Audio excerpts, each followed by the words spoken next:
Assalamualaikum. Hari ni akak nak masak petola masak putih.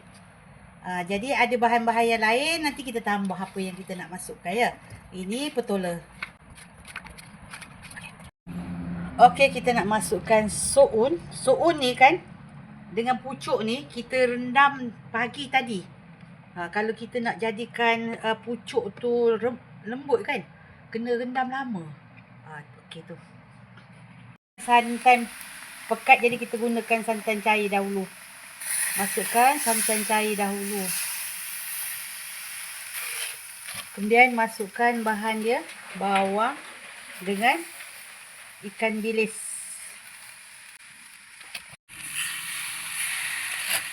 Kalau daging kerat, tambah lagi satu. Sudik jagung. Dia kalau masak je sebenarnya yang bersesuaian tu boleh je masuk. Okey. Tunggu air dia keluar. Okey, kita masukkan garam. Kacau. Yang suka perasa tu bubur perasa.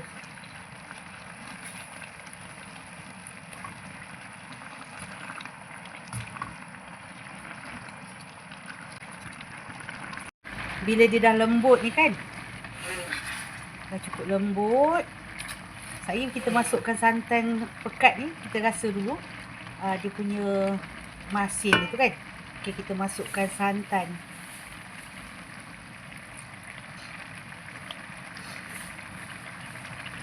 Masukkan santan. Kacau-kacau-kacau.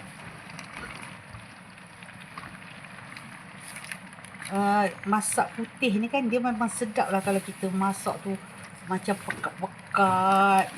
Tak ada cair-cair tu kan.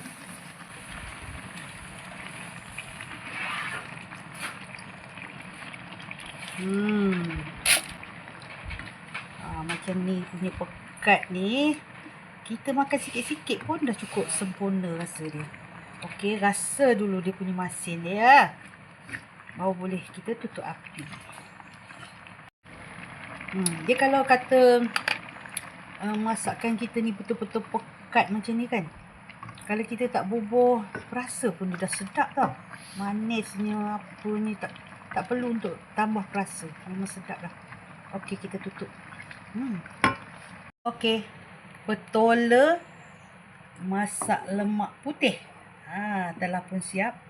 Ini memang sedap lah kalau kita makan di tepi sungai, sejuk-sejuk. Lepas tu ada pula sambal belacan. Tak cakap lah, sedap dia. Okey, kepada yang menonton, bolehlah cuba. Dan jangan lupa komen, share dan subscribe. Jumpa lagi. Bye. Okey, siapa lagi?